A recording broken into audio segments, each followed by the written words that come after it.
नमस्कार।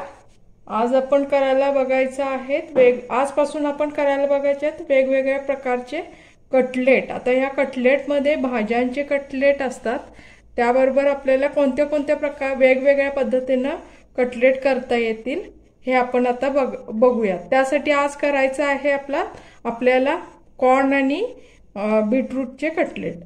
आता ह्याच्यासाठी थोडंसं साहित्य जास्त लागते, पण चवीला अतिशय भन्नाट लागतात हे कटलेट। आता यासाठी काय काय घेतले बघा मी साहित्य। स्वीट कॉर्न तर लागणारच आहे आपल्याला। हे मी जरा उकडून बीटरमध्ये बीट केले, तुम्ही खिसणीने खिसा किंवा सुरीने त्याचं बारीक हे केले तरी चालेल। हे मी घेतलेलं आहे। त्याच्यानंतर इथे घेतलेलं एक बीटरूटचं किस घेतलेला आहे। इथं घेतलेलं आहे फ्लॉवर, तो पण मी बारीक किसून घेतलेला आहे। इथे घेतलेले उकडलेले 5 बटाटे, एक छोटासा आहे, टोटल 4 बटाटे घेतलेले आहेत। कच्चा कांदा घेतलेला आहे, आलं लसूण पेस्ट घेतलेले आहे, हिरवी मिरची आणि कोथिंबीरीची पेस्ट घेतलेले आहे। इथे आंबट चव यासाठी घेतलेले आहे लिंबू।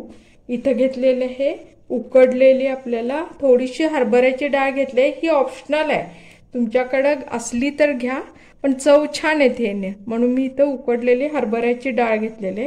आता इथं पावडर मसाल्यामध्ये इथं मी घेतलेले हळद, लाल तिखट, धना जिरा पावडर घेतलेले, थोडे गरम मसाला घेतलेला आहे।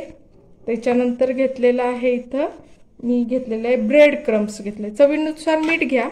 त्याच्यानंतर इथं ब्रेड क्रम्स घेतलेले आहे। ब्रेड क्रम्स कसे केलेत बघा मी, ब्रेडचे क्रम्स होते त्याच्यात थोडेसे पोहे घालून घेतलेले आहेत आणि ते मिक्सरला काढून मी ब्रेड क्रम्स तयार केलेले आहेत। ह्यानं पण त्याला मॉइश्चर त्याचं ओढून घ्यायला मदत होती, म्हणून मी हे घेतलेलं आहे। त्याच्यानंतर आपल्याला हे कॉर्नफ्लॉवर घेतलेलं आहे, कारण कॉर्नफ्लॉवरमध्ये आपल्याला ते घोळायचं आहे, आणि सजावटीसाठी कोथिंबीर घेतलेली। आता आपण इथं प्रोसिजरला सुरुवात करूया। पहिल्यांदा हे जे बटाटे आहेत ते आपण किसून घेऊया किंवा त्याला मॅश करून घेऊया। बटाटे माझे व्यवस्थित मॅश करून झालेले आहेत। आता ह्याच्यामध्ये आपण एक एक भाज्या घालून घेऊया। ह्याच्यामध्ये पहिल्यांदा आपण हे कॉर्नचं कटलेट आहे, त्यामुळे पहिल्यांदा आपण कॉर्न घालून घेऊया। असं काय नाही, पण मी म्हणते मेन कॉर्न लागणार ह्याच्यात, त्यामुळे मी पहिल्यांदा कॉर्न घालून घेते। त्याच्यानंतर हे बीटरूट किसून घेतलेलं आहे ते आपण घालूया।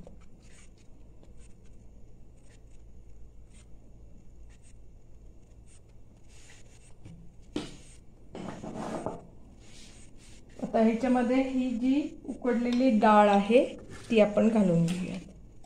जरासा हाताने असं हे करा त्याला, आणि ते आपण आता ह्याच्यात घालून घेऊया।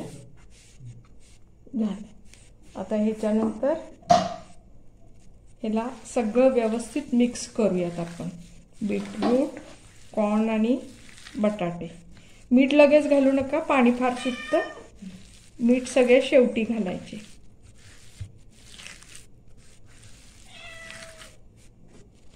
आमची मनू ओरडा लागली आहे। हे पण आता मिक्स करून घेतलेलं आहे।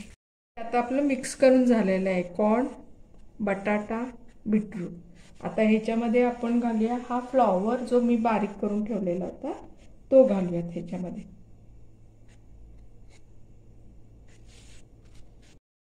हे आता मिसळून झालेलं आहे आपलं। आता आपण घेऊया ह्याच्यामध्ये हा कच्चा कांदा, ह्याच्यातला थोडासा कांदा बाजूला ठेवा, एवढा लागणार नाही। आता ह्याच्यामध्ये मिसळून आपण घेऊयात। हे मिसळून झाल्यानंतर हे मिक्स करून झालेलं आहे। हे आपल्याला चमच्याने मिक्स करता येत नाही, त्यामुळे आपल्याला हे हातावरूनच मिक्स करायला पाहिजे, कारण ते मळत मळत आपल्याला एक एक जिन्नस घालत मळायला लागते, तेवढ्यासाठी मी हातानेच मळत आहे। त्याच्यानंतर आता हे आलं लसणाची 1.5 चमचा पेस्ट घेतलेली होती ती, आणि हिरवी मिरची आणि कोथिंबीरीची पेस्ट घेतलेली होती ती आता ह्याच्यामध्ये मिसळून सगळं एकत्र करून घ्या। आता हे आपलं सगळं मिक्स करून झालेलं आहे। आता ह्याच्यामध्ये पावडर मसाले घालूया। गरम मसाला, धना जिरा पावडर, भाजलेले धना आणि भाजलेले जिऱ्याची पावडर आहे, हे आपण घालूया ह्याच्यामध्ये, आणि हळद आणि लाल तिखट हे पण घालून घेऊ ह्याच्यामध्ये आणि हे सगळं एकत्र करून मिक्स करून घेऊ। हे आता आपलं झालेलं आहे मिक्स करून। आता ह्याच्यामध्ये आपण चवीप्रमाणे मीठ घालूया। हे आता मिक्स करून घेऊयात। पहिल्यांदा आपण लिंबू पिळून घेऊया अर्धा। लिंबामुळे थोडीशी आंबट आणि गोड अशी चव येते, तेवढ्यासाठी थोडंसं लिंबू पिळून घ्यायचं किंवा तुमच्याकडे आमचूर पावडर असेल तर तुम्ही आमचूर पावडर घातली तरी पण चालेल। आता हे आपलं सगळं व्यवस्थित मिक्स करून झालेलं आहे। आता ह्याच्यामध्ये आपण जे हे पोह्याचे आणि ब्रेड क्रम्स होते ते घालून घेऊया आणि त्याला चांगलं पोह्यामुळे पाणी त्यातलं शोषलं जाते, तेवढ्यासाठी पोहे घ्यायचे। जसं पाणी सुटल तसं ते त्याच्यामध्ये मिक्स होत जाते। आता हे पोहे घालून आपण ह्याला थोडं मिक्स करून ठेवूया। आता हे झालेलं आहे आपण सगळं मळून। आता ह्याच्यामध्ये आपण ही कोथिंबीर घालूया आणि ह्याला आपण चांगलं मिक्स करून घेऊया। इथं मी सगळे हे करून घेतलेले आहे। तुम्हाला जो शेप पाहिजे त्या शेपमध्ये तुम्ही मिक्स झाल्यानंतर ते एकदा आपण करून एकत्र ठेवून घ्या। त्याच्यानंतर आता ह्याच्यामध्ये कॉर्नफ्लोअर घेतलेलं आहे, यात थोडंसं मीठ घालायचं आणि त्याच्यामध्ये आपण घोळ तयार करायचं आहे। थोडंसं पाणी मिक्स करून त्याला पातळ घोळ तयार करायचा आहे। कॉर्नफ्लोअरमध्ये थोडंसं आपण मीठ घालूया, हां थोडंसं घालूया। आता ह्याच्यामध्ये आपण पाणी घालत त्याला मिक्स करून घेऊया, कारण त्याला आपल्याला त्याचा घोळ तयार करायचा आहे। याला थोडं थोडं पाणी घालत त्याला मिक्स करून घ्या, गुठळ्या राहू देऊ नका, एकसारखं मिक्स करून घ्या। आणि एका बाजूला रवा आहे, तो रवा घेऊन ह्याच्यामध्ये आपण एक एक कटलेट सोडूया आणि त्याला कोटिंग करून घेऊ। आपण रव्यामध्ये घोळून आपल्याला तव्यावर ते शॅलो फ्राय करायचं।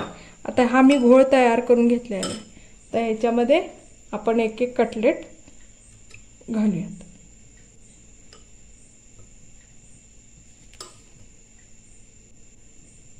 आणि हे आपल्याला आता ह्या रव्यामध्ये घोळून घेऊयात एक एक। तुमच्याकडे जर हे ब्रेड क्रम असले तर ब्रेड क्रम मध्ये घोळलं तरी पण चालेल। आपण आता हे सगळे असे तयार करून घेऊयात पहिल्यांदा आणि मग आपल्याला तव्यावर शॅलो फ्राय करून घ्यायचेत। आता हे अशा पद्धतीने आपण सगळे याला एक्स्ट्राचं जे रवा किंवा तुमचं ब्रेड क्रम्स लागला असेल ते आधी झाडून घ्या, म्हणजे ते तव्यात ते पसरणार नाही। अशा पद्धतीने आपण ते सगळे घोळून घेऊया।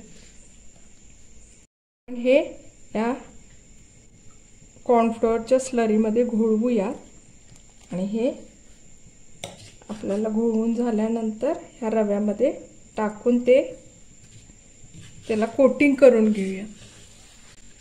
आणि त्याच्यानंतर सगळे एकाच वेळी करून घ्या तुम्ही कोटिंग, आणि मग नंतर सगळे एकत्र तयार झाल्यानंतर आपण त्याला शॅलो फ्राय करून घेऊया। आता मी इथं दुसरा टाकत आहे। अशा पद्धतीने आपण सगळे तयार करून घेऊया। अशा पद्धतीने आपले सगळे कटलेट करून झालेले आहेत। आता हे तव्यावर आपण शेकायला टाकूया। तव्यावर थोडं तेल टाका आणि त्याच्यानंतर आपण त्याच्यावर शॅलो फ्राय करून घेऊया। आता आपण हे शॅलो फ्राय करायला टाकलेले आहेत। आता याच्यानंतर दोन्ही बाजूने व्यवस्थित त्याला आलटून पालटून चांगलं भाजून घ्या। दोन्ही बाजूने खरपूस भाजून घ्या त्याला। अशा पद्धतीने आपण दोन्ही बाजूने त्याला भाजून घेऊया आणि नंतर आपण बघूयात कसे दिसतात ते। अशा पद्धतीने आपली बघा किती सुंदर कटलेट सुरू झालेले आहेत। याला आपण दोन्ही बाजूने आलटून पलटून अगदी छान खरपूस भाजून घ्या आणि हे सॉस किंवा आपल्या गोड चटणी बरोबर किंवा हिरव्या चटणी बरोबर सर्व करा। आता हे आपण मस्तपैकी दोन्ही बाजूने आलटून पलटून छानपैकी भाजून घेऊया। अशा पद्धतीने आपले खरपूस भाजून झालेले आहेत बघा कॉर्न बीट कटलेट।